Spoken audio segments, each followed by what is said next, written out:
Բարի երեկո հարգելի հետևորդներ, եթերում պրեսինգն է այսօրվա իմ զրուցակիցը իրավաբանական գիտությունների թեկնածու սահմանադրագետ փաստաբան Ալեքսանդր Հարությունյանն է, շնորհակալ եմ հրավերս ընդունելու համար։ Բարի ձեզ, շնորհակալ եմ հրավերի համար։ Ավելի շատ ձեզ որպես Ալեքսեն, չէ՞, նաև ճանաչում, գուցե այդպես դիմեմ, ավելի հեշտ լինի, բայց պիտի խնդրեմ մեր զրույցը, քանի որ իրավաբաններդ, սահմանադրագետներդ առավել եւս տերմինախեղտ եք անում, փորձենք քիչ մասնագիտական բառապաշար օգտագործենք, որպեսզի հասկանալի լինի։ Առաջինը ինչից եմ ուզում սկսել։ Մի գրառում արել Ադրբեջանի հետ կարգավորման ճակերտների մեջ նման գործընթացը խաղաղություն ճակերտների մեջ անվանելը նույնն է, ինչ բռնաբարությունը սիրապրեպ անվանելը։ Շատ բան է ասում, եւ այսօրվա իրավիճակի մասին, եւ այդ գործընթացի մասին։ Ինչ է, եթե ոչ խաղաղության գործընթաց, ինչի մասին ամեն օր գրում են, հայտարարում են ավելին որոշ շրջանակներ, իշխանամերձ շրջանակներ, հայտարարում են, ով որ խաղաղություն չի ուզում, կամ գործակալա, կամ հիմարա։ Դե գրառումը մի քիչ ծայրահեղական էր ստացվել, իհարկե, բայց ըստ էության բովանդակային արտահայտում է այն, ինչ ուզում էի ասեի։ Ընդ որում ես համաձայն եմ, որ ով խաղաղություն չի ուզում, նա հիմար է, բայց խաղաղությունը դա միակողմանի զիջումների գործընթաց չէ։ Պատմությունը չգիտի դեպք, երբ միակողմանի զիջումներով հաստատված լինի խաղաղություն։ Դա պետք է լինի համագործակցություն, դա պետք է լինի փոխադարձ զիջումներ, ինչու ոչ, դա փոխադարձ աջակցություն, ոչ թե մենք ասենք, որ ամեն ինչին համաձայն ենք, իսկ Ադրբեջանը շարունակաբար ասի, որ արևմտյան Ադրբեջան վերադարձ, չկա Սևանալի, չկա Գյոյչա, ոչնչացնի մեր պատմամշակութային ժառանգությունը, մեր պատմական հողերում, օրինակ Արցախում, օրինակ Նախիջևանում, այդտենց միակողմանին չի լինում, էլի։ Այսինքն, եթե մենք ասում ենք խաղաղություն, բայց դրա տակ մեկը զավթողական ախորժակ Ադրբեջանի ավելի մեծանում է, որում եթե հիշեք Արցախի կորստից առաջ հռետորաբանությունը արևմտյան Ադրբեջանի վերաբերյալ շատ ավելի քիչ էր ու երկրի ներսում էր պահվում։ Դու չես կարող խաղաղություն ասես անընդհատ ասելով, որ մենք պետք է վերադառնանք մեր պատմական հողեր, որ պետք է հայերի վերաբնակեցում, էթնիկ զտումներ, ինչը պատմական փաստերի խեղաթյուրում է։ Ու այստեղ ինձ կարող է հակադարձեն ասելով, որ բայց մենք էլ ենք, չէ՞ ասում արևմտյան Հայաստան։ Այո, արևմտյան Հայաստան մենք ասում ենք, բայց արևմտյան Հայաստան տերմինը գոյություն ունի 4-րդ դարից, մեծ հայքյորոք չի ունեցել Հայաստանի բաժանումից, առաջին բաժանումից ի վեր, որ տարբերակ են ու մի քանի բաժանումներ են եղել, բայց մենք չենք խոսում արևմտյան Հայաստանի մասին այն հռետորաբանությամբ, որով խոսում է Ադրբեջանը։ Բայց դա միայն հռետորաբանություն չի Ադրբեջանի դեպքում, Միլի Մեջլիսում իրենց Ադրբեջանի ցույց է տալիս, միավոր ստեղծեցին, փորձը ցույց է տալիս, որ Ադրբեջանը կազմակերպում միջազգային կառույցների հետ, որպես իրավաբանական միավոր։ Միանշանակ ու նա ի սկզբանե դա անում էին ինչ որ ՀԿ-ի տեսքով, իմիջիալ ես այս առումով գրառում եմ արել նույն Facebook-ում, որին արձագանքել էին որոշ իշխանական պաշտոնյաներ, ընդ որում Արարատի մասով էր քննարկումը, որ ասում են մենք Արարատը հանում ենք, իսկ իրանք արևմտյան Ադրբեջանի թեզ են առաջ տանում, որտեղ նրանց հիմնական պնդումը այն էր, որ պետական մակարդակով չի, բայց ինչպես փաստվեց, դա պետական մակարդակով առաջ տարվող գաղափար է, ու Ադրբեջանը չունի նպատակ խաղաղության, Ադրբեջանը ունի նպատակ Հայաստանի ջնջման քարտեզի վրայից, ինչը ցույց է տալիս իրենց ողջ քաղաքականությունը։ Եկեք չմոռանանք, մոտ 20 տարի առաջ 2000-ականների սկզբում Նոր Ջուղայի խաչքարների ոչնչացումը, դա էթնիկ զտման պարզ օրինակ է։ Հիմա էլ Արցախում են։ Հիմա էլ Արցախում, Նախիջևանում էին անում։ Նույն կանաչ ժամը մենք դա փաստարկված գիտենք ոչնչացված է։ Ղազանչեցոց վանքը ու մեր քրիստոնեական վանքերը որպես ալբանական ներկայացնելով, դա իհարկե էթնիկ զտման օրինակ է, հայկական հետքի ջնջման օրինակ է, որովհետև այդ մարդիկ չունեն իրանց պատմական հետագիծը այս ռեգիոնում։ Հիմա նաև Ադրբեջանի հոգևոր առաջնորդի այն հայտարարությունները, որ Երևանի Ղազիաթ պիտի ստեղծեն, մուսուլմանական մզկիթներ վերականգնեն, բացեն եւ այլն, որ հայտարարում է Էջմիածինը մերն է, ադրբեջանական տարածք է, հա, այս բոլոր հայտարարությունները կամ հայ առաքելական եկեղեցու եւ Վեհափար Հայրապետի դեմ Ադրբեջանի հոգևոր առաջնորդի հարձակումները, որը նույն նույնությամբ կրկնում է Փաշինյանը։ Նայեք, ես կուզեի ամեն դեպքում տարանջատենք ինչ Ադրբեջանն է ասում մեր եկեղեցու, մեր պետականության մասով եւ այն ինչ մեր պետության մեջ է կատարվում։ Ես չեմ ուզում անդրադառնամ շատ մանրակրկիտ կառավարություն հայ առաքելական եկեղեցի ընդհանրմանը, բայց եկեք անդրադառնանք այս վերջի գրառմանը վարչապետի։ Այո, որ պետությունն է ստեղծել եկեղեցին։ Եվ հետևաբար ասում է պետք է բոլոր պատարակներից առաջ հնչի օրհներգը։ Եկեք մի քանի կետով ստեղնայինք։ Նախ պետությունը չի ստեղծել եկեղեցին։ Եկեղեցին գոյություն է ունեցել այն ժամանակ, երբ պետություն չկար, այն ժամանակ, երբ պետությունը տարբեր էր, 301 թվականին պետական կրոնը ընդունվե, բայց պատմականորեն հայ առաքելական եկեղեցին ու այն ծիլը, որից ինքը ծնվել է, շատ երկար գոյատևել է առանց պետության ընդունման եւ շատ հաճախ ի հեճուկս պետության, որովհետև մենք հիշում ենք, թե ինչպես էր պայքարում պետությունը մինչև 301 թվականը քրիստոնեության դեմ։ Հա, պետական կրոնը ընդունվեց եւ դարավ հերթական անկյունակարից մեկը հայության ազգային, բայց նա գոյություն ունեցել 1700 տարի։ Հիմա 301-ին ստեղծված կառույցը, եթե վերցնում ենք, որ պետությունն է ստեղծել, պետությանը դադարում է գոյություն ունենալ, պետության կողմից ստեղծված ինստիտուտները եւ կառույցները դադարում են գոյություն ունենալ պետության գոյության հետ միասին։ Հիմա խորհրդային միություն ունեինք, ռայկոմներ ունեինք, ռայկոմի քարտուղարներ, խորհրդային միությունը փլուզվեց, դրանք դադարեցին գոյություն ունենալ։ Առաջին հանրապետության ինստիտուտները իսկ ստեղծած դադարեցին, բայց հայ առաքելական եկեղեցին գոյություն ուներ Արշակունիների օրոք, գոյություն ուներ Բագրատունիների օրոք, գոյություն ուներ շուրջ 1000 տարի, երբ մենք չունեինք պետականություն, գոյություն ուներ խորհրդային միության օրոք, գոյություն ունի հիմա։ Բացի այդ, մի հատ ուրիշ թեզ։ Դա կրոնական կազմակերպությունը, որը բավականին հատուկ կարգավիճակ ունի։ Երբ որ մենք մի կրոնական կազմակերպության պարտադրում ենք օրինակ օրհներգը, երրորդ հանրապետության օրհներգը 1700 տարի գոյատևած կառույցում, մնացածին էլա պարտադրվում, թե չէ։ Եհովականներին, մյուսներին, հա, բոլոր տեսակի կազմակերպություններ, որոնք գործում են Հայաստանի Հանրապետության տարածքում։ Հետո հասկանանք, որ հայաստանյան կառույցի հայ առաքելական եկեղեցին ինքը բոլոր գաղթօջախներում կա, տարբեր պետություններում։ Հիմա Ընդեղ ենք մենք պարտադրում Հայաստանի օրհներգը, թե ոչ։ Իսկ եթե ոչ, ինչի ստեղ հա, ընդեղ չէ։ Իսկ եթե ընդեղ չենք կարող պարտադրենք ու տրամաբանություններն որ ստեղ է գործում,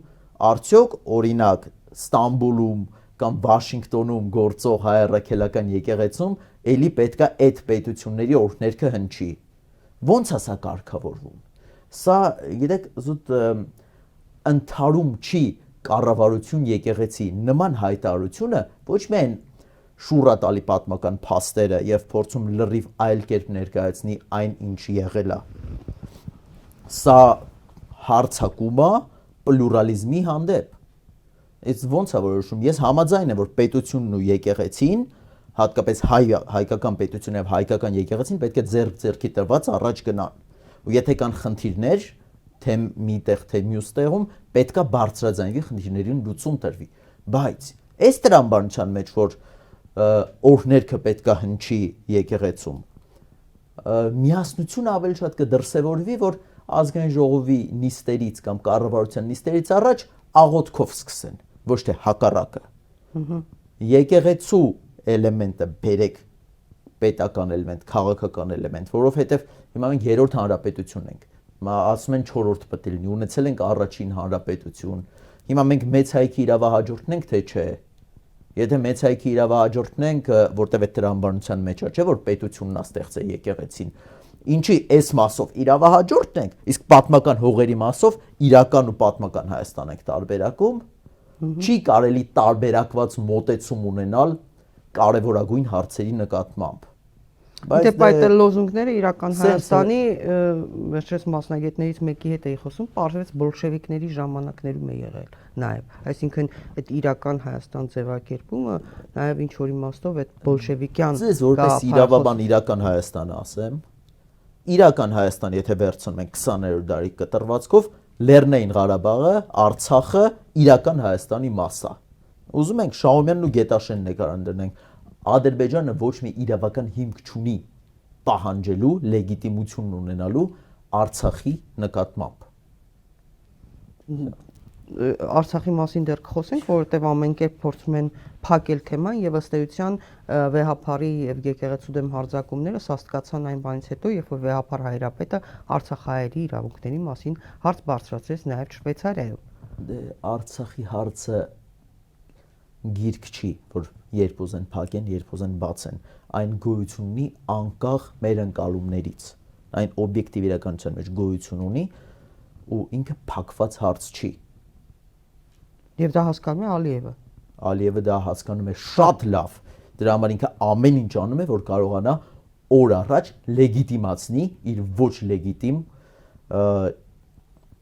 մոտեցումները։ Ես տեսնում եմ, որ Ալիևը այս ինչ որ հիմա անում է, հիմքեր է պատրաստում հետագայում միջազգային ատյաններում աշխատելու համար։ Ես դա եմ տեսնում, այն ինչ որ հիմա անում է, հիմքերն է նախապատրաստում, հա։ Պարոն Հարությունյան, ուզում եմ անպայման խոսենք Ադրբեջանի սահմանադրության մասին, որովհետև նույնիսկ Նիկոլ Փաշինյանը ժամանակին Twitter-ում գրառում էր արել, որ Ադրբեջանի սահմանադրությամբ Հայաստանի տարածքների 60%-ը պատկանում է Ադրբեջանին։ Ընդ որում Ադրբեջանի սահմանադրության մեջ ֆիքսված է, որը ընդունվել է 95 թվականի նոյեմբերին, ըստ հրապարակված փաստաթղթերի Ադրբեջանական Հանրապետությունը 18 թվականի մայիսի 28-ից 20 թվականի ապրիլի 28-ը գոյություն ունեցած Ադրբեջանի առաջին հանրապետության իրավահաջորդն է, հա, դրան զուգահեռ նաև նշվում է, որ այսուհետ Ադրբեջանի ժողովուրդները ինքնիշխան իրավունքների կրող են ճանաչում, իսկ Ադրբեջանը կազմված արևելյան եւ հարավային Անդրկովկասից լիարժեք անկախ պետություն է։ Սա իրենց հռչակագրի մաս է։ Ինքը Փաշինյանը նշել է եւ ավելին, հա, նույնիսկ Ալեն Սիմոնյանն էր նշում, որ Ադրբեջանի սահմանադրությունը պահանջներ ունի Հայաստանի տարածքների նկատմամբ։ Ըստ այդ պահանջների 60%-ը եւ Նիկոլ Փաշինյանը գրում էր ըստ մարզերի, թե որ մարզերն են Հայաստանի, ըստ Ադրբեջանի սահմանադրության նկարտումների առարկա հանդիսանում։ Հիմա կներեք, Ադրբեջանը պահանջում է Հայաստանի սահմանադրությունը փոխել, հա, եւ առաջինը այո, կրկնում ենք այդ մասին, Ալիևն է հայտարարել, ընդ որում դիվանագիտական կորպուսի հետ COVID-ից առաջ նույնիսկ մի համաժողովի ընթացքում։ Դե բաց աղբյուրներում տեղադրված է տեսանյութներ։ Բա Հայաստանի իշխանությունը ինչու պահանջ չի դնում սահմանադրությունը փոխի Ալիևը իրենց։ Մի սում այդ հարցը պետքա տանք Հայաստանի իշխանությանը եւ գործադիրի եւ օրենսդիրի ղեկավարին ինչի չեն արձագանքում։ Բայց պարոն Ալիևի նկարտումներին ու այդ հայտարարություններին մեր սահմանադրության մասով եկեք ես արձագանքեմ մասնագիտական տեսանկյունից։ Նախ եւ առաջ մինչեւ մեր սահմանադրության մասին մտածել է ինքը իրոք թող իր սահմանադրության մասին մտածի։ Սկսենք օկուպացիայից։ Ինքը ասում էր Հայաստանը օկուպանտ է, Արցախը օկուպացված է, անկլավները, ուրեմն մենք ունենք Արցվաշեն, որը անգամ խորհրդային քարտեզներով Գեղարքունիքի մարզին է պատկանում։ Այ Արցվաշենը ավելի մեծ է, քան իրանց բոլոր այսպես կոչված անկլավները մեր տարածքում։ Ինքը ինչ կոմունիկացիաների մասին որ խոսում են բացվելու, հիմա մենք կոմունիկացիա ունենալու ենք ուղիղ գծով դեպի Արցվաշեն, չէ՞։ Իսկ Նախիջևանով, որ ինքը ուզում է Հայաստանի տարածքով Նախիջևան գնա Ադրբեջանից, բա մենք կարողանալու ենք Մեղրիից Երևան գնանք այդ նույն երկաթգծով։ Սենց միակողման ինչ է, որ ասում եք ինչու խաղաղություն չի, որովհետև միշտ միակողմանի է խոսվում։ Իսկ կոմունիկացիաները այտենց ընդհանուր են բացվում, թե բացում են միայն Թուրքիայի, Ադրբեջանի ու մեծ Թուրանի համար։ Այդպես է ստացվում։ Այդպես է ստացվում։ Չէ, այտենց միակողման չի լինում։ Երկրորդը, ինչ վերաբերում է Ադրբեջանի սահմանադրությանը։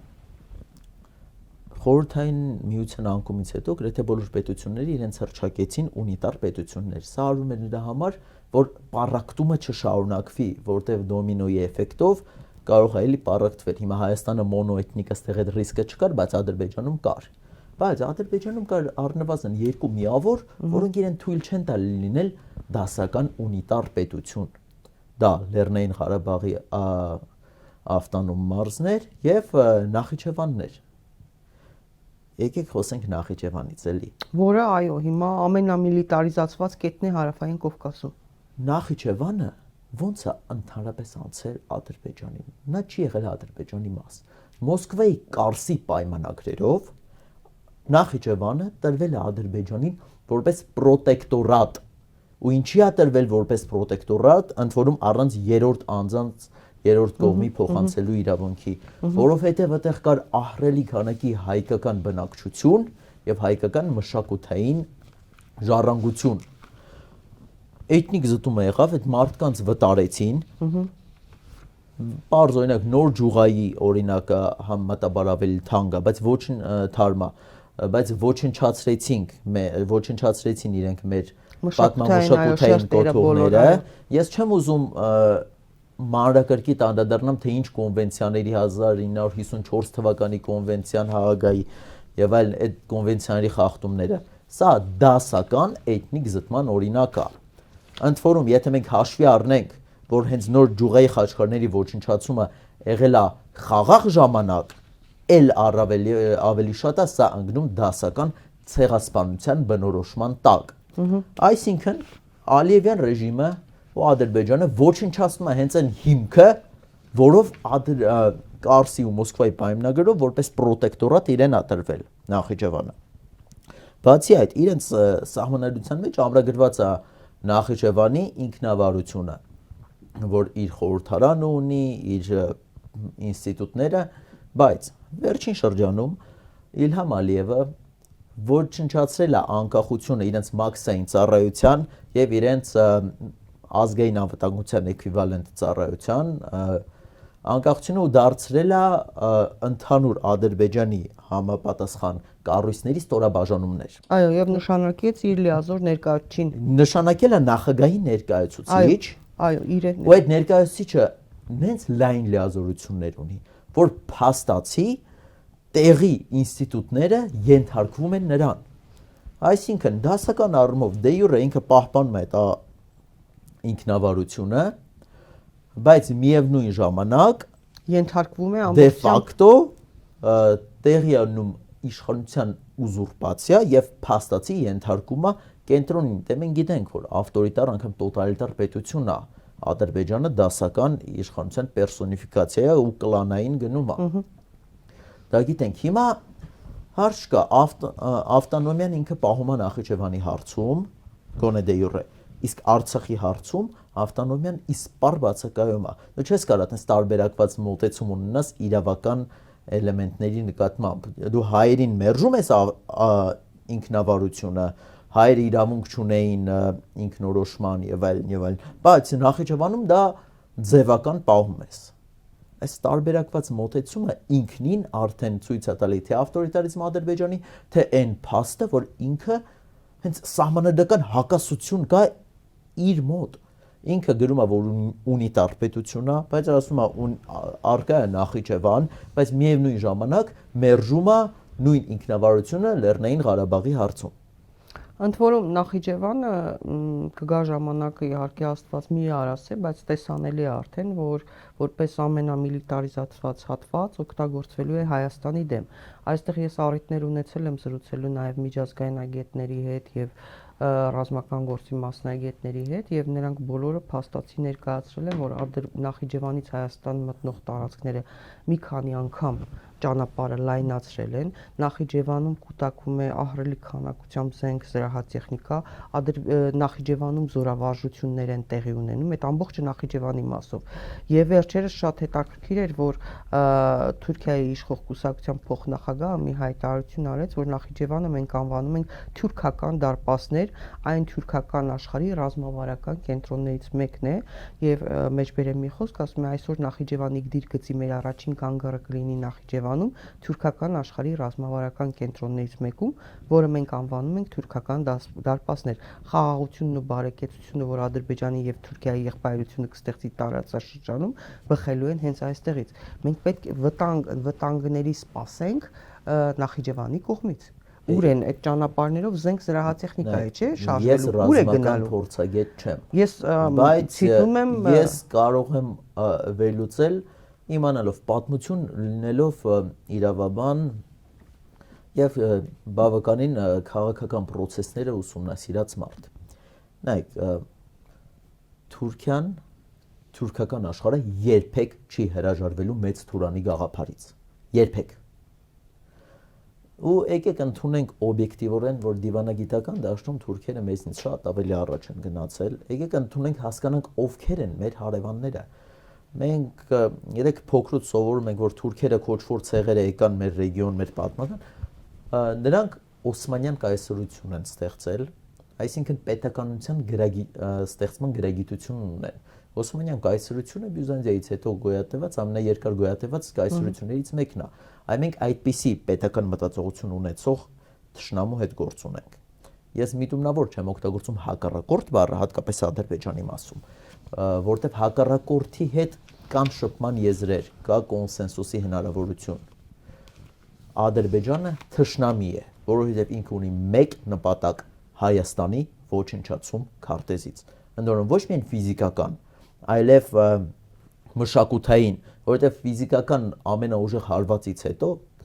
մարդ միշտ կարողանում է ոտքի կանգնել։ Մշակութային ցեղասպանությունը տեղ չի տողում վերականգնվելու։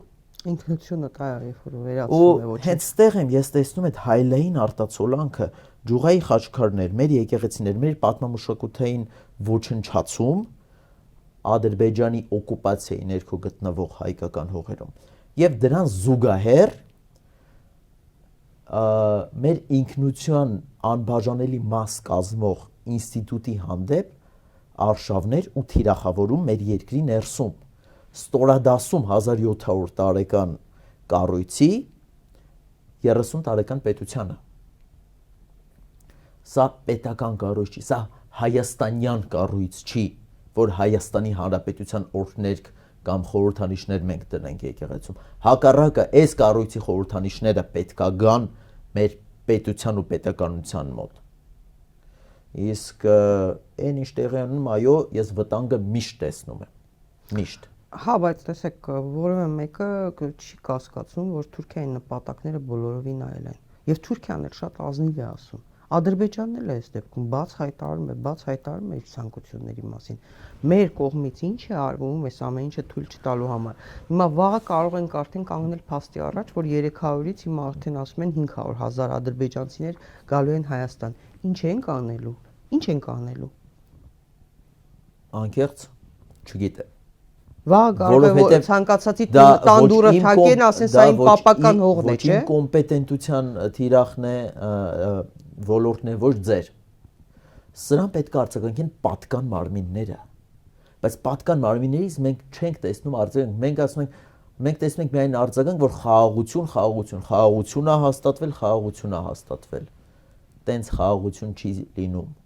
Դից 1988-ի Սումգայիթը, 90-ի Բաքուն, Մարաղայի կոտորածը, ինչ որ Թալիշի դեպքերը։ Ինչի մասին եք խոսում, ասում են հələ պետքա տեսնենք 15 թվականի հայոց ցեղասպանությունը ինչի պատճառով է եղել, միգուցե հայերն են եղել պատճառը, դրա համար թուրքերը կոտորել են։ Այն մյուսն էլ ասում է ԿՊԱ-ական, դեռ պետքա մի հատ բան անենք, parzենք տեսնենք քանի մարդ է զոհվել, իսկապես 1.5 միլիոնա թե չէ։ Ինչի մասին եք խոսում, մաքրում են էական չի 1.5 միլիոնա թե 100,000, այստեղ երևույթն է հարցը, հասկանում եք, այդ 1.5 միլիոն, այդ թիվը չի, այստեղ երևույթն է, որ կոտորածն է, հիմա ինչ, անվանական 1.5 միլիոն եթե չունեցանք, ուրեմն կոտորած չի եղել, բոլորս գիտենք, ընդ որում ցեղասպանությունը 15 թիվ ենք ասում, բայց ցեղասպանությունը շարունակական է եղել 15-ից 21 թիվ։ Ավելին, դա ավելի վաղ է սկսվել։ Իսկ Շուշիի էթնիկ զտումը ինչու ենք մոռանում։ Ինչու ենք մոռանում, թե ինչի, թե Արցախում, թե Նախիջևանում հայերը դադարեցին լինել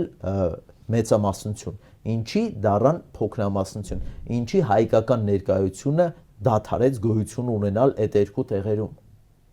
Ինչի արդյունքներ, էթնիկ զտումներն էր։ Հիմա Ադրբեջանը ասում է, որ հայերն են էթնիկ զտումներին ենթարկել, իսկ պետական մակարդակով արձագանք պետք է լինի այս ամենին։ Ընդ որում այս հայտարարությանը արձագանքը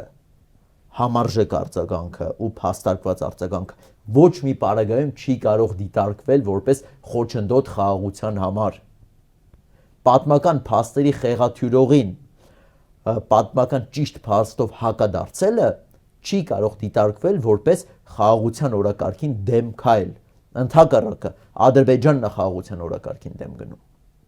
Ադրբեջանը ձեր կարծիքով ուզում է խաղաղության պայմանագիր կնքել կամ երբևէ կնքելու է։ Չգիտեմ երբևէ կկնքի թե չէ։ Ինչին է պետք իրեն։ Բայց եկեք հասկանանք, էլի, բոլոր ավտորիտար համակարգներում բոլոր դիկտատուրաները իրանք ժամանակավոր են, որովհետև իրանք հիմնված են ինչ որ կետերի վրա, կոնկրետ Ալիևյան պլանը հիմնված էր հայատյացության վրա։ Եթե հայատյացությունը դադարի, Ալիևյան պլանը անկում կունենա։ Միգուցե Ադրբեջանում մի օր լինի իշխանություն, որը ուզենա հայերի հետ լավ հարաբերություններ, ռեալ խաղաղություն ունենա, բայց խաղաղությունը հայերի հետ դա կործանում է Ալիևյան կլանի համար։ Քանի Իլհամ Ալիևը եւ Ալիևյան կլանը այնտեղ իշխանություն են, ես բացառում եմ որևէ խաղաղ գործընթաց, իրական խաղաղ գործընթաց։ Միշտ պետք է այդ հռետորաբանությունը պահել, որովհետեւ եկեք չմոռանանք, որ այդ ոչ մոնոէթնիկ պետության մեջ Արկային շատ ավելի շատ խնդիրներ, քան մեզ մոտ են։ Ու երբ որ կենտրոնացած այնց դեմոնիզացված հայերի խնդիրը վերացվի,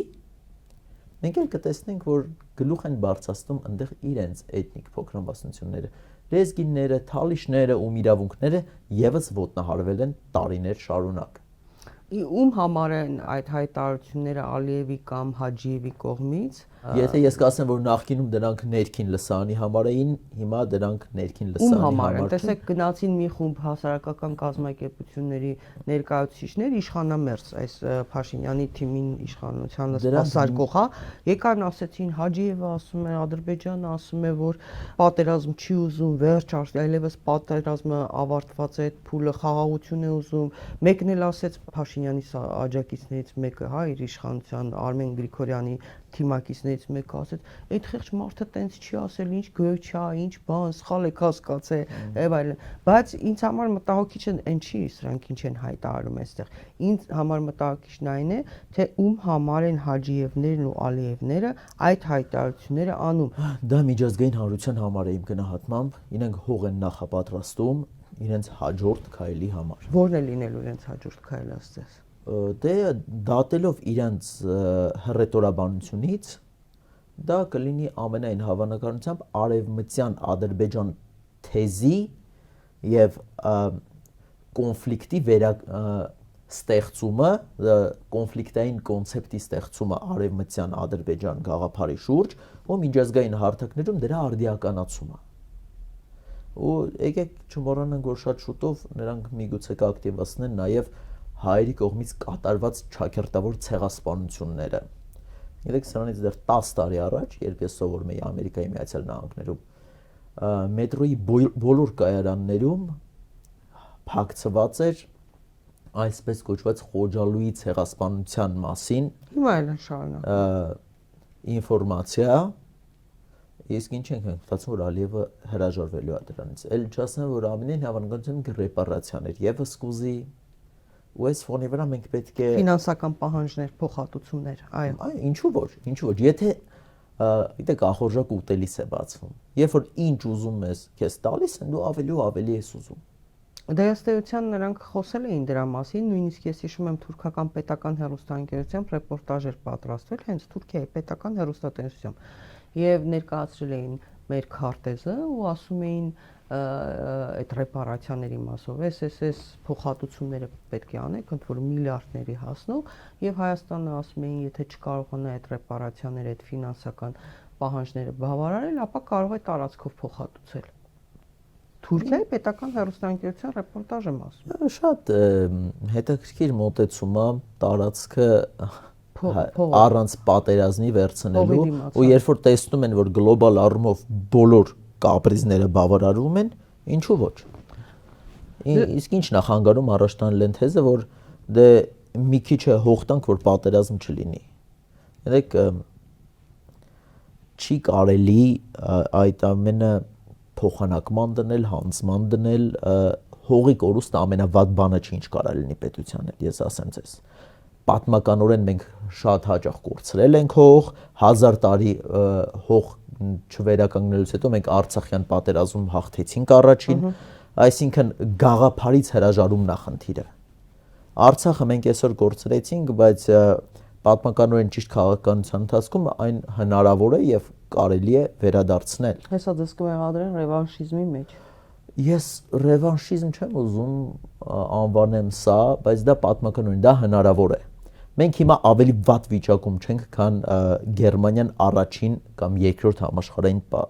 պատերազմներից հետո։ Մենք ավելի վատ վիճակում չենք, քան Ճապոնիան երկրորդ համաշխարհային պատերազմից հետո։ Ճիշտ ինստիտուցիոնալիզմը պետությունը կարող է ոտքի կանգնեցնել։ Բայց այնտեղ եկավ Կոնրադ Ադենաուերը պես մեկը, որը վերածնվեց, որի շնորհիվ գործողությունների քայլերի շնորհիվ վերածնվեց Գերմանիա։ Եկեք անձերի հետ չկապենք էլի, որովհետև հենց այդ պերսոնիֆիկացիան է։ Այսինքն նկատի ունեմ պատվացը չմնաց, հա, պարտվողը պետք է գնա։ Իրեք ես համաձայն եմ գլոբալ առումով, որ պարտվողը պետք է գնա, բայց պարտվողը ճիշտ դասերի եթե խաղում է ու ինստիտուցիոնալ առումով փոխում է ճանապարհը, այսինքն ինստիտուցիոնալ զարգացումներ։ Մենք հիմա մեր ինստիտուտները իշխանությունների տարանջատումը, որ ժողովրդավարության հիմքն է, մենք չունենք նման բան։ Մեր մոտ կա իշխանության ծայրահեղ պերսոնիֆիկացիա, մեր մոտ կա իշխանությունների կարծր միաձուլում։ Ես կարիքը չունեմ սա ապացուցելու, որովհետև վարչապետը իր հայտարարություններով է սա փաստել։ Մեր մոտ չկա տեսական հնարավորություն փոքրամասնության շահերը հաշվի առնելու, խորհրդարանի մակարդակով եմ ասում։ Իսկ ժողովրդավարությունը մեծամասնության դիկտատուրայից տարբերվում է նրանով, որ ոչ թե մեծամասնության կարծիքի դոմինանտությունն է առաջնահերթ, այլ առաջնահերթ է ստեղ փոքրամասնության շահերի պաշտպանությունը, որտեղ կապ չունի մեկ անձի դիկտատուրա է, մի քանիսի թե մեծամասնության դիկտատուրան դիկտատուրա է ու ինքը միշտ բերում է անկման։ Հիմա Հայաստանում ժողովրդավարություն կա, ավտորիտար ռեժիմ է։ Չկա ժողովրդավարություն։ Հայաստանում, ասեմ ավելին, ես չեմ կարծում, որ երբևէ եղել է դասական ժողովրդավարություն։ Իսկ այն թեզը ու ընդ որում ժողովրդավարական ղեկավարի ամենամեծ ֆիասկոն այն է, որովհետև եկեք չմոռանանք այն փաստը, որ Նիկոլ Փաշինյանը 18-19 թվականներին եղել է գերլեգիտիմ ղեկավար։ Նա ունեցել է ռեալ աջակցություն ժողովրդի մեծամասնության ընտրողների։ Բայց նրա ֆիասկոն առաջնահերթ կայանում է նրանում, որպես պետական գործիչ եւ ղեկավար ժողովրդավարության տեսանկյունից, որ 21 թվականի ընտրություններին ընտրողների կեսից ավելին չի մասնակցել, որտեղ ոչ նախկիններին էին ուզում, ոչ իրեն էին ուզում։ Եվ ասել, որ 50%-ից ավելը երբ որ չի մասնակցում, դու այդ կեսից քիչի կեսն են քեզ ընտրում, ու դու ասես, որ ես լեգիտիմ եմ ու ժողովուրդը ինձ աջակցում է, դա մի քիչ ինքնախաբեություն է։ Ընդ որում այս առումով ընդդիմությունն է աշխատելու շատ բան ունի։ Դրանք էլ պետք է աշխատեն այդ չմասնակցող 50%-ի վրա։ Մենք ունենք ընտրողների 50% կամ ավելին, որը այնքան հիասթափված է թե իշխանությունից, թե ընդդիմությունից, որ ուղղակի չի մասնակցում, անտարբերությունը դրսևորում։ Այս անտարբերության հաղթանակը։ Ինչ է ուզում։ Այդ 50%-ը ուզում է ռեալ լուծումներ։ Այն խնդիրներին, որոնց մասին մենք խոսում ենք։ Բայց 21 թվականից ի վեր մեր ընդդիմությունը 0 OGG է գեներացրել այդ նպատակների դեմ պայքարի տեսանկյունից։ Քննադատությունը ԱԺ ամբյոնից կամ կոշտ քննադատությունը դա արդյունք չի տալիս։ Գործնականում մարդը չի տեսնում տարբերակ, չի տեսնում ուժ, որը կարող է լուծել այն խնդիրները, որոնք ծառացել են պետության առաջ։ Դասեք, մի քիչ ինչ-որ իմաստով համաձայն չեմ, որովհետև ընդդիմությունը քիչ գործիքակազմ ունի, այն էլ հիմա այս պայմաններում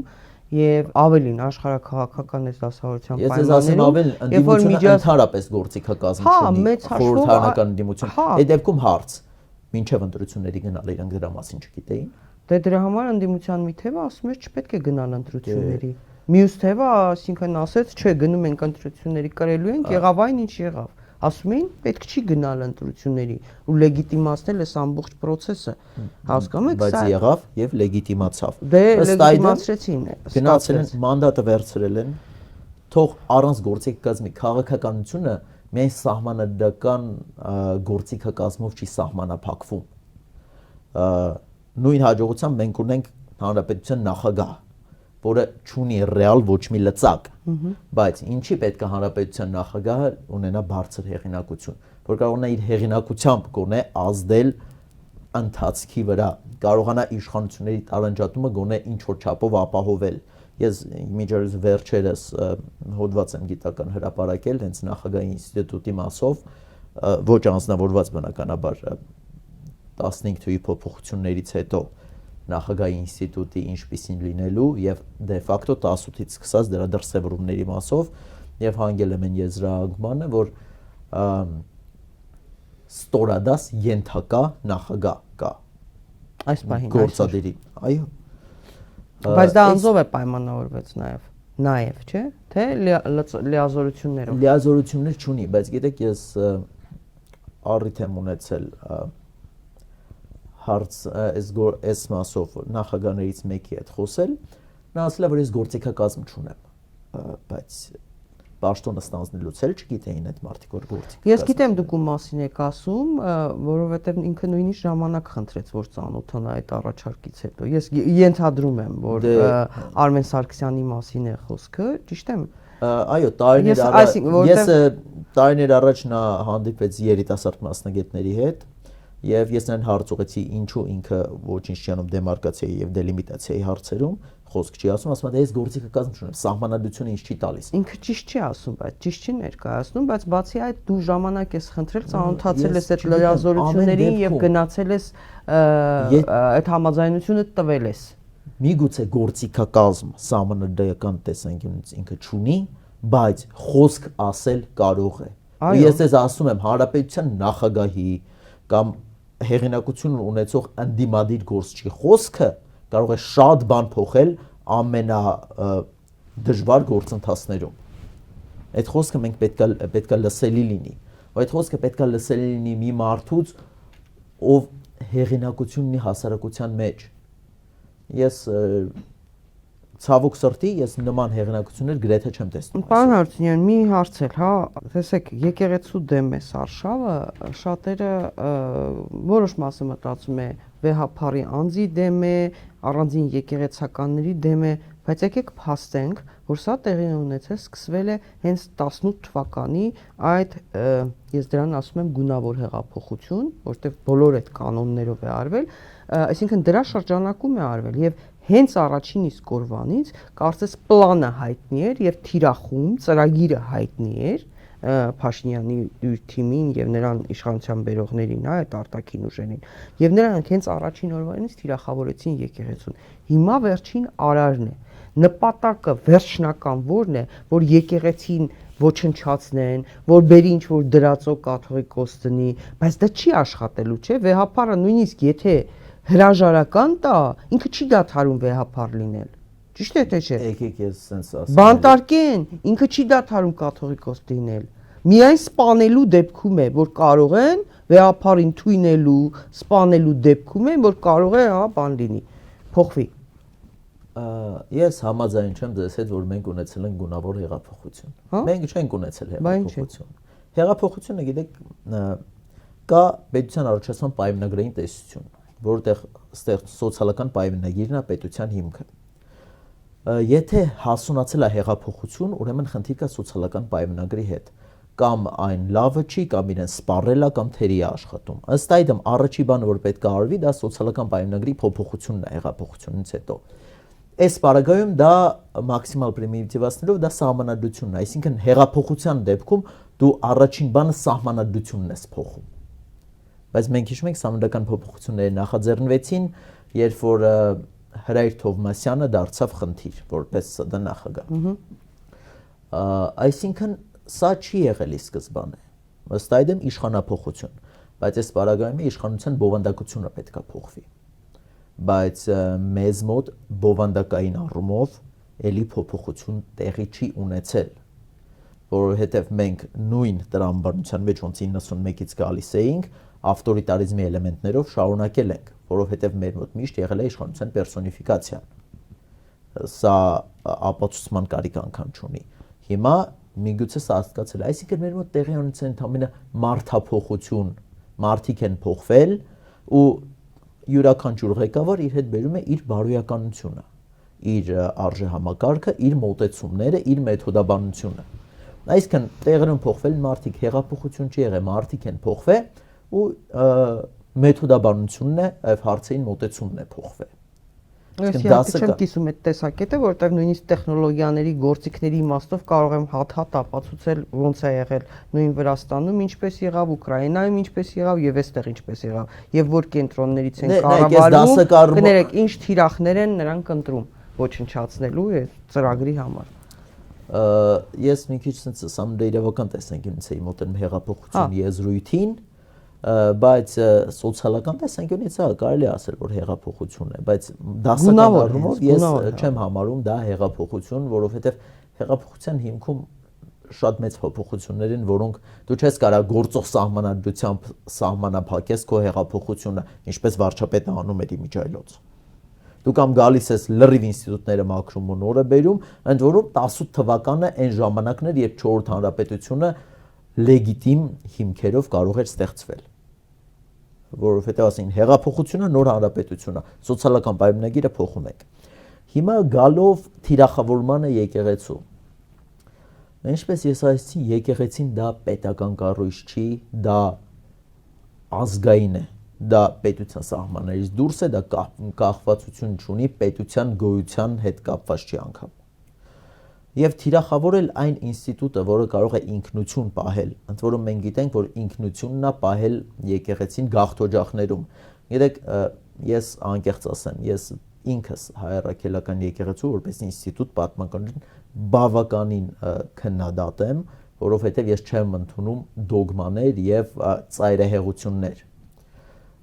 Բնականաբար ցանկացած ինստիտուտ, իսկ հայ առաքելական եկեղեցին եւս 1700 տարվա ինստիտուտը չի կարող լինել իդեալական, բնականաբար կա քննադատության տեղ, բայց այսպես թիրախավորել ստորադասել 1700 տարվա մեր ազգային ինքնության մաս կազմող ինստիտուտը պետությանը դա ինքնության ոչնչացման ուղղված քայլ է։ Դա հայլային արտացոլանքն է նրա, ինչա անում Ադրբեջանը Արցախում կամ Նախիջևանում մեր պատմական ժառանգությունը ոչնչացնելով։ Սա էլ ավելի մեծ պարակտում կմտցնի, այլ ավելի մեծ ջրբաժան կդառնա Հայաստանի Հանրապետության, դրա ինստիտուտների ու ժողովրդի եւ Սփյուռքի միջև, որովհետեւ Հայաստանի Հանրապետությունից դուրս վարչապետը չի կարողանալու պարտադրի նույն հիմնը կամ դրոշը դնել եկեղեցում։ Ընդհակառակը պետքա միավորող դրական արժեհամակարգ բերել, ընդ որում միավորող դրական արժեհամակարգ կարաբերի մենակ լեգիտիմ իշխանությունը, դե ոչ լեգիտիմի համար այն կործանարար է։ Ու միավորող դրական արժեհամակարգը ենթադրում է այո միասնությունը, նաև այդպիսի կարևոր ինստիտուտի, ինչպիսին եկեղեցին է, եւ պետության։ Ես չեմ ասում, որ նրանք պետք է միասնական մարմին դառնան։ Պետք է հստակ տարանջատվեն հոգևորը եւ աշխարհիկը։ Թուրքական աշխարհի այս միավորման պլանի մեջ մեր եկեղեցին ամենախոչընդոտող դիմադրության կետերից է, չէ՞։ Դե իրենց հոգևոր առաջնորդները դրա մասին Այսինքն նպատակը այս ոչնչացնել, դրածո մեկին բերել դնել։ Ես չեմ կարող ասել նպատակը ինչն է, որովհետև դա կարող է։ Չեմ զարմանա, որ մի օր արթնանանք, օրինակ ասենք Նավասարդ Կճոյանի պես մեկը, որտեղ եպիսկոպոսները դրա իրավունք ունեն, ասենք Գևորգ Պապոյաններ, չգիտեմ, Վահագն Ալեքսանյաններ, Ալեն Սիմոնյաններին քահանայել կարգեն։ Ես չեմ զարմանա, ինչ որ ԿՊԱ-ականների բերեն լցնեն, քահանա դարձնեն ու ասեն, այսպես, չեմ զարմանա ոչինչից։ Ես չեմ բաժանում պետությունը ԿՊԱ-ականների եւ մնացածի։ Հա։ Գիտեք, բնականաբար ցանկացած քաղաքական ուժ ու թիմ ունի իր ուղղությունը, իր գիծը, եւ ինքը այդ գիծն է անում։ Իր գիծը ո՞րն է։ ԿՊ-ի գիծը ո՞րն է։ Ես օրինակ ուզում եմ հասկանալ, գիծը ո՞րն է, բացի ոչնչացումից, այս ինստիտուցիոնալ թուլացումն է։ Ես դա եմ տեսնում, ես որպես իրավաբան կարող եմ ասել Հայաստանի Հանրապետություն ինստիտուտները հեղինակազրկում եւ թուլանում են։ Նպատակը, որ դեպքում են ցանկանում ոչնչացնել, թուլացնել պետական ինստիտուտները։ Այստեղ երկու տարբերակ կա, կամ դա անում են նրանից որ չեն տիրապետում ինչպես պետք է ինստիտուտները զարգացնել, կամ դա արվում է միտումնավոր։ Ես կասեի, բայց մենք ունենք падգամավորներ, որոնք ԱԺ ամբիոնից ասում էին մարդու իրավունքների պաշտպանին, որ քաղաքական պատասխանատվության են նրան ենթարկելու։ Ունենք падգամավոր, ով մտածում էր, որ ազգային ժողովի падգամավոր ունենք, ով որ կարծում էր, որ Սահմանադրական դատարանը զբաղվում է շինարարության շեբենի հարցերով, դրա համար ես չեմ բացառում ոչ կոմպետենտության էլեմենտը եւս։ Հա, բայց ոչ կոմպետենտ եթե լինում են, մարդիկ բան են անում, փորձում են կոմպետենտ մարդկանց ոչ թե գլխատել կամ այսպես ճակերտավոր, հա, դուրս մղել ասպարեզից, այլ փորձում են օգտվել նրանց ծառայություններից, ոչ թե պարակտել, նախքին ներկա, այլ հակառակը փորձել այնպես անել, որ հասարակության մեջ համերաշխություն լինի, չպարակտվի հասարակությունը, որ կարողանան համերաշխության իրենց տեսլականը, որտեղ ամեն ինչին պետք է համաձայնվել, որ հանգարց պատերազմ չլինի, երկրի ներսում էլ ցանկացած ընդդիմախոսի ձայն լրացնել։ Երեք պատմականորեն եկեղեցին միշտ գոյատևել է, ու եկեղեցու դեմ արշավները երբեք հաջողությամբ չեն պսակվել։ Եկեղեցին շատ ավելի հարատև է, քան պետական օրվա իշխանությունը։ Պարոն Հարությունյան, Նիկոլ Փաշինյանը մի քանի անգամ ընդորում հայտարարել է, որ կան սովետական Ադրբեջանին պատկանած տարածքներ, որոնք գտնվում են Հայաստանի Հանրապետության զինված ուժերի վերահսկողության տակ։ Սա ինչ հայտարարություն է։ Սա Հայաստանի ղեկավարի պաշտոնը զբաղեցնող մարդու հայտարարություն է։ Իմ գնահատմամբ ինչ հիմքեր կան սրա։ Անկամ եթե դրա հիմքերը լինեն, անկամ եթե նա խոսում է անկլավների մասին, Ադրբեջանի կողմից ավելի շատ են օկուպացված տարածքները։ Հենց հիմա Սևլեչի մոտ կանգնած չեն։ Այո։ Նույն իմացած Արծվաշենը, որը Գեղարքունիքի մարզին է պատկանում ու կիլոմետրերով հեռու էր Լեռնային Ղարաբաղից, այսինքն մաքուր օկուպացիա է։ Դրա մասին ինչու չի խոսվում։ Ոնց որ վերջերս վարչապետը անդրադարձավ Արծվաշենի հարցին,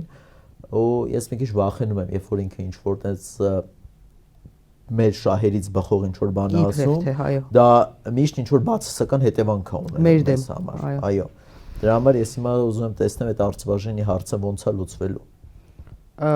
Արցախից հետո կբերվի արդեն մյուս անկլավների հարցը առաջ։ Բայց եկեք մի հատ գնանք Ադրբեջանին, էլի Ադրբեջանը իրան հայտարարում է իրենց առաջին հանրապետության իրավահաջորդ։ Այո։ Հենց է։ Չմոռանանք, որ Հայաստանի առաջին հանրապետությունը ճանաչված էր ազգերի լիգայի կողմից, իսկ Ադրբեջանին միջազգայինորեն չէին ճանաչել ու հիմնավորումը հենց էր, որ դուք ինչ որ անհասկանալի միավորում եք, որ վերցրել եք ինչ որ պարսկական անուն ատրպատական վերցրել եք ինչ որ հարակից հողեր, կովկասյան թաթարներն եք դուք, մեկը մյուսի հետ կապ չունեցող անհասկանալի գոյացություն եք ու չի ճանաչվե։ Հեսա Փաշինյանը լեգիտիմացնում է այդ առաջին հանրապետությունը դեմոկրատական Ադրբեջանի հանրապետությունը։ Ըստ այդմ, եթե Ադրբեջանը ուզում է լինի միայն իր կողմից ճանաչված կամ միջազգայինորեն չճանաչված ինչ որ միավորման իրավահաջորդ, թող լինի, բայց այդ ֆոնի վրա կլինի մեզ վերադարձնեն մեր Արցախը, Նախիջևանը, Շահումյանը, Գետաշենը, դեղ էլի բաներ կան, էլի։ Իսկ Ադրբեջանը երբևէ ճանաչել է, հայտարարել է, որ ճանաչում է Հայաստանի տարածքային ամբողջականությունը։ Ոչ։ Ես նման հայտարարություն չեմ հիշում։ Նույնիսկ այս պայմաններում այսքան զիջումների է գնացել Փաշինյանը, նույնիսկ այս պայմաններում ոչ խաղաղության պայմանագիր է կնքում, ոչ էլ տարածքային ամբողջականությանն է մի հատ անդրադառնանք, էլի տարածքային ամբողջականությունը միջազգային իրավունքի պրինցիպներից մեկն է, որը ստորադաս կամ վերադաս չի ազգերի ինքնորոշմանը։ Այդ ոնց է տենց ստացվում, որ տարածքային ամբողջականությունը Լեռնային Ղարաբաղի հարցում ու Նախիջևանի հարցում, ինչպես նաև ազգերի ինքնորոշումը տարբեր ձև է աշխատում։ Այդ ինչ չի, դասական միջազգային իրավունքի տեսանկյունից Լեռնային Ղարաբաղը բոլոր օրենքների համապատասխան խորհրդային սահմանադրության համապատասխան միջազգային նորմերին, միջազգային սովորույթին համապատասխան դուրս է եկել Ադրբեջանի կազմից ու ըստ էության ենթարկվել է հարձակման, օկուպացիայի հիմա ու էթնիկ զտման։ Այո, ագրեսիայի են։ Միջազգային, բայց գիտեք, միջազգային իրավունքը ուժեղ այնքան, ինչքան դու քո իրավունքը կարողանում ես առաջ տանես։ Ու մենք ունենք այդ գործիքակազմը, որ Ադրբեջանի հայտարարություններին հակահարված տանք, որ այդյանց թեզերին արևմտյան Ադրբեջան, էթնիկ զտումներ, մենք դրա հակահարված ունենք։ Մենք ունենք շատ ավելի ամուր մեր հիմքերը ու Ադրբեջանը գիտի դրա մասին։ Եթե մենք ուսումնասիրում ենք, տեսնենք, որ իրանք դեռ 60-ական թվականից են ռևիզիոնիստական տեսությունը առաջ տարեց, սկսել են ռևիզիոնիզմ պատմական իրագործել, որտեղ իրանք գիտեին միջազգային իրավունքի տեսանկյունից անգամ խորհրդային միության օրենսդրության տեսանկյունից շատ խոցելի էին իրանց դիրքերը Լեռնային Ղարաբաղի հարցում, սկսած նրանից, որ ոչ լեգիտիմ քվորում չունեցող որոշմամբ հանձնվել է Ադրբեջանին, վերջացրած նրանով, որ 88-ին շատ օրենքի տառին, միջազգային իրավունքի նորմերին ու սովորույթին համապատասխան դուրս է եկել Լեռնային Ղարաբաղը Ադրբեջանի կազմից խորհրդային միության անկումից հետո։ Այո, դուք ճիշտ եք, ասում եք, որ միջազգային իրավունքը գործում է եւ ուժեղ է այն ժամանակ, երբ դու կարողանում ես այն առաջ մղել։ Առհասարակ իրավունքը միշտ տենց է գործում։ Այո, բայց Ալիևը ինչ է ասում, ասում է, ես հասկացա, որ միջազգային իրավունքը ոչինչ է եւ ուժն է որոշում։ Եվ ուժը հիմա նա կարողանում է աշխատացնել թույլի պարտվածի նկատմամբ։ Փաշինյանը ունի խնդիր իշխանությունը պահելու, դա է ուզում։ Ալիևը հստակ հասկացել է Ալիևից, Փաշինյանի ցանկացածը, ասում է, շատ լավ, դու իշխանությունդ կպահես, ես քեզ կօգնեմ կպահես, միջազգային բաներով էլ դու ինձ կօգնես։ Փաշինյանը ինչու եւ իշխանությունը Հայաստանի հարց չեն դնում, որպեսզի ադրբեջանական զորքը դուրս գա Հայաստանի տարածքից։ Ինչու չեն։ Միգուցե վախենում են։ Ուրիշ բացատրություն չկա, որովհետև այս հարցում Փաշինյանը 200%-ով ճիշտ կլինի, որ ասի պետք է մեր օկուպացված տարածքներից դուրս գաք։ Նույն Սև լճի կողմից, որտեղ դա արդեն Հայաստանի Հանրապետության տարածքն է, բայց ինչու չի անում։ Միգուցե վախենում է։ Մասնագետները այստեղ նաև падգամավորներ Տիգրանը Աբրահամյան իր զրույցում, Ավետիքը Քերոփյան նաև ինքն էլ հարցազրույցում ասել են, որ Սյունիքում ադրբեջանցի զինվորների հսկողությամբ են հայ զինվորները ելումուտ անում, նրանց ստուգում կամ թույլ են տալիս այս կողմ կամ այն կողմ անել ադրբեջանցիները, այսինքն դուք հասկանում եք սրա մասին կարող են խոսել։ Դե եթե նման բան կա միանշանակ, բայց ես օրինակ այդ մասով ինֆորմացիա չունեմ ու չեմ կարող կոմենտ անել այդ մասով։ Հիմա քանի Փաշինյանը կարող է վերկանացի, տենց բան չկա, այդ ես չեմ խոսում հարցերի վերաբերել, որոնց վերաբերել տեղեկություն չունեմ, կոմպետենտություն չունեմ, բայց ես չեմ զարմանա, եթե նման բան տեսնեմ։ Հասկանում եք, այստեղ խնդիրն է, որ մենք ոչինչ բանից էլ չենք զարմանում։ Մենք այդ պարտվողականությունը մտցվում է ազգի մեջ, ժողովրդի մեջ ու դրա էկվիվալենտը հակառակ կողմը ծայրահեղ հայրենասիրությունն է, էմոցիոնալ հայրենասիրությունը դրսևորումով, որտեղ էմոցիայի վրա հիմնված հայրենասիրությունն է։ Այո, դա էլ է սխալ։ Դա էլ է սխալ, որտեղ գիտեք, Գարեգին Նժդեհը ասում էր ավելի հեշտ է մեռնել հերոսի նման, քան ապրել հերոսի նման, որտեղ մեռնում ես մի անգամ, իսկ ապրելը ենթադրում է ամենօրյա դաժանագին աշխատանք։ Շատ դժվար է ամեն օր դաժանագին աշխատել ի բարօրություն պետության։ Կոնցեպտները, օրինակ դավաճան հերոս, այդտեղ էլ է լղոզվել։ Դրանք այնքան ծայրահեղական կոնցեպտներ են։ Մեր մոտ հիմա ցանկացած մարդով մի անգամ մոտիկից զինվորական համազգեստ է տեսել, հռչակվում է հերոս, ցանկացած մարդ ում գաղափարները չեն համընկնում մեզ հետ, մեզ ասելու հիմա բնականաբար ես ինձ եւ ձեզ նկատի չունեմ, բայց միջին վիճակագրականով քաղաքական դաշտում ով համաձայն չի, անվանում են դավաճան։ Այդ շատ ծայրահեղական կոնցեպտները դարձել են առօրյայի մաս։ Հա, բայց դա արվում է իշխանությունների կողմից, պարակտելու նպատակով։ Ոնց որ հիմա ասենք բոլորը քննարկում են հակառուսականներ, պրոռուսականներ, հակաարևմտականներ, պրոարևմտյաններ, ոնց որ պրոարևմտյանները ընդհանրապես արևմտյան արժեքների հետ որևէ կապ չունեն, ծիծաղ է գալիս։ Արժեքներին շատ կողմ եմ, որովհետև հենց արևմուտքից է մեզ եկել իշխանությունների տարանջատումը, առհասարակ մեր մշակույթը, Հա, իհարկե, Ռուսաստանից չեն եկել այդ արժեքները, իհարկե։ Որտեվ իշխանությունների տարանջատումը, ժողովրդավարությունը, այդ բոլոր գաղափարները ընդեղից են եկել։ Բայց արևմուտքում էլ ինչպես եւ Ռուսաստանում, ինչպես եւ արևելքում կան թե դրական, թե բացասական արժեքներ։ Բայց սա եղածնում է այսպես ասած պրոռուսական կողմը արևմուտքի միայն բացասական կողմերն է ցույց դնում, այսպես կոչված արևմտյան կողմը, ընդ որում ես չեմ պատկերացնում ոնց է արևմուտքը դա փափուկ ուժի գերադրական աստիճանը կիրառողն է, բայց ես մեր արևմտամետների մոտ չեմ տեսնում փափուկ ուժ, ես տեսնում եմ միայն հակառուսականություն այն մարդկանց մոտ, ովքեր իրենց հռչակել են արևմտամետ։ Ոչ, մենք չենք կարող լինենք հակառուս կամ հակաարևմտամետ, մենք երկուսի հետ էլ պետք է համագործակցենք։ Ու ինչու ոչ, ես կողմ եմ խաղաղությանը մեր բոլոր հարևանների հետ, բայց մենք չենք կարող ունենանք խաղաղություն մի պետության հետ, որի ազգային նպատակն է, գերադական նպատակն է մեր ոչնչացումը։ Առհասարակ գիտեք չի կարելի օգնել այն անկացին, ով ինքն իրեն չի ուզում օգնել։ Դրա համար քանի մենք ինքներս մեկ չենք շարժվում տեղից մեր պետությունը, դրսից օգնություն չի լինելու։ Ես երաշխավորում եմ Նիկոլ Փաշինյանը կամ ցանկացած այլ ղեկավար բարձրաձայնի այն պրոհայկական գաղափարները, որոնք նաև հիմնավոր են, թե արևմուտքից, թե Ռուսաստանից աջակցություն էլ կգա։ Բայց քանի մենք ոչինչ չենք անում, Մակրոնն էլ չէ դրա մասին ասել, որ ես ինչ անեմ, սա ես չեմ կարող ինքս գամ ձեր փոխարեն որոշում կայացնել։ Դե Մակրոնը իհարկե դա արեց Պրահայում իր սև գործը անելուց հետո, Մակրոնը մի քանի աթոռների վրա է նստում, հենց հիմա նույն Մակրոնը, Մերցը, Բրիտանիայի վարչապետը իրենք խնդիրներ ունեն իրենց հասարակություններում եւ չգիտեմ ում շահերն են սպասարկում, սա չէ հարցը, բայց եթե դու միջազգային ատյաններում այս հարցերը չես բարձրացնում,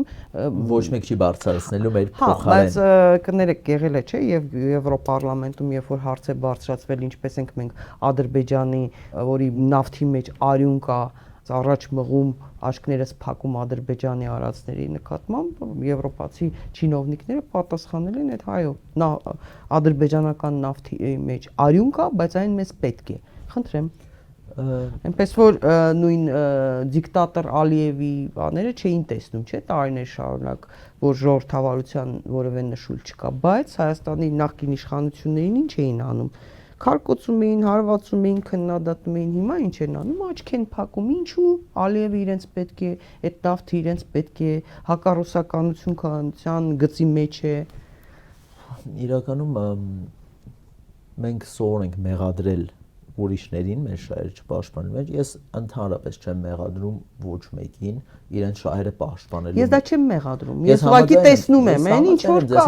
ես արձանագրում եմ։ Նույն հաջողությամբ մենք ունենք Մոսկվայի եւ Կարսի պայմանագրերը, որտեղ Ռուսաստանն ու Թուրքիան լի հայերի հաշվին պայմանավորվել են։ Այո։ Իսկ ասում են ռուսները թուրքերի հետ պայմանավորվեցին, իսկ ինչի պետքա ռուսները թուրքերի հետ չպայմանավորվեին հանուն իրենց շահի։ Որում հիմա էլ կրկնվում է։ Հիմա էլ է կրկնվում։ Նույնը 21 թիվն է կրկնվում։ 21 թիվը կրկնվում է ու դա մի բան է մեզ ցույց տալիս, որ մենք որպես ազգ եւ պետություն 100 տարու մեջ առաջ չենք գնացել, մնացել ենք նույն տեղում, բայց աշխարհը առաջ է գնացել։ Մենք հիմա ավելի հետ ենք, քան 100 տարի առաջ։ Բայց սրա դրականներ կա, այս 100 տարվա մեջ եղել են գործիչներ, ովքեր լուծումներ են առաջարկել։ Այսինքն լուծումների տեսանկյունից է մեր գործիքակազմը շատ ավելի մեծ ու հարուստ։ Ու քանի որ process-ները արագացել են, այն ինչի համար առաջ 15-20 տարի էր պետք, հիմա 1-2 տարվա ընթացքում հնարավոր է վերից վար շրջել ամեն ինչ։ Եվ այս մեր վիճակը հնարավոր է ճիշտ քաղաքական դիրքորոշման պարագայում լրիվ փոխել ու շատ արագ։ Որտեվ Ալիևը նստած է շատ ոչ կայուն աթոռի վրա, հասկանում եք։ Թուրքիան եւս ունի ներքին խնդիրների ահռելի քանակի։ Մենք եթե պրոհայկական քաղաքականություն վարվի երկրի ներսում եւ միջազգային հարթակներում, մեր դիրքերը շատ կուժեղանան, անգամ այս վիճակում, անգամ պատերազմից հետո։